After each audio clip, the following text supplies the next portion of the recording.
Ang mapapakinggan nating kwento ay mula sa Filipino 2 Module, Quarter 2, Week 5. Pamagat, si Carlo at Felix. Si Carlo at Felix ay magkaibigan. Nakaugalian na nila na magpunta sa bukid pagkatapos ng gawaing bahay. Minsan, sa pagdating ni Felix, nakita niyang tulog si Carlo. Maya-maya, ay nakakita siya ng malaking ahas sa ilalim ng puno ng mangga at tila tutuklawin ang kanyang kaibigan. Napasigaw ng malakas si Felix, "Ahas! Ahas!" At halos napapikit ang mga mata ni Felix. Samantalang, iminulat naman ni Carlo ang kanyang mga mata.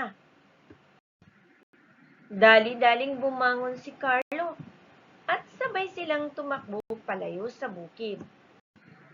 Pagkatapos ng pangyayaring iyon, lalong tumibay ang pagkakaibigan nilang dalawa. Napakinggan mo bang mabuti ang kwento? Tara na at sagutin natin ang mga sumusunod na tanong tungkol sa binasang kwento. Unang tanong, tungkol saan ang binasang kwento? Ikalawang tanong, saan naganap ang pangyayari?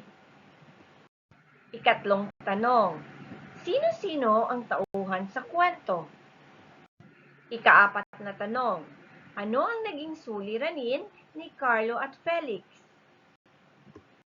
Ikalimang tanong, paano nabigyan ng solusyon ang suliranin? Binabati kita dahil sumagot ka sa mga tanong batay doon sa binasang kwento. Paalam, hanggang sa muli!